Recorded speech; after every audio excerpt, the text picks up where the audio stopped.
ألا بذكر الله تطمئن القلوب.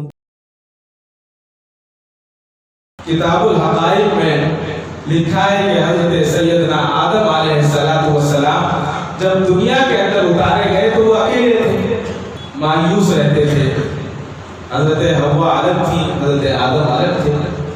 تو جب مایوس رہتے تو ایک دن ابابیل نے دیکھا کہ حضرت سیدنا آدم علیہ السلام مایوس بیٹھے ہوئے ہیں، تو وہ آئی اور حضرت آدم علیہ السلام کے پاس بیٹھ گئی.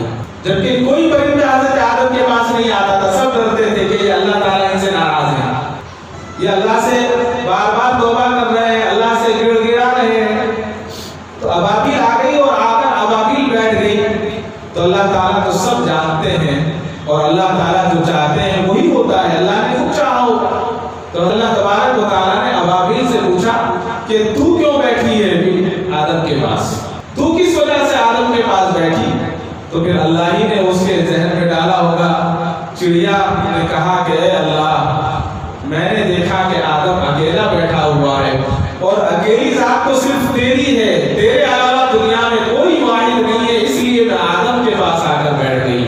اللہ تبارک و تعالیٰ کو ابابیل کا یہ جملہ اتنا پسند آیا، اللہ تعالیٰ نے فرمایا کہ میں نے چھری کو تیرے اوپر سے اٹھا لیا ہے، کوئی تجھے ذبح نہیں کرے گا اور دنیا کے لوگ ہر شخص تجھ سے محبت کرے گا اور تو اس کے گھر میں رہے گی، اس کے باوجود تجھے نہیں کرے گا.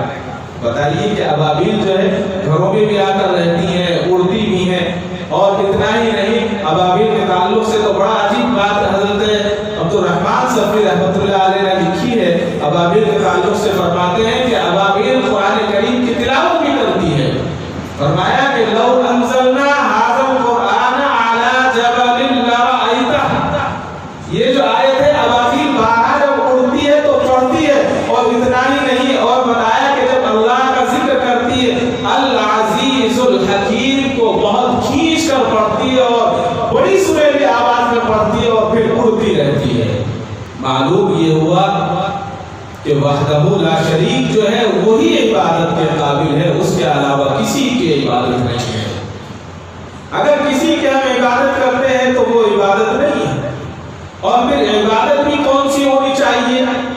عبادت میں سب سے اہم جو جز ہے عبادت کا یہ ہے کہ حلال رزق کے ساتھ. اگر ہم چوری بھی کرتے رہیں اور دھوکہ بھی دیتے رہیں، کسی سے چھینتے بھی رہیں اور پھر عبادت بھی کرتے رہیں، تو ایسی عبادت کا کوئی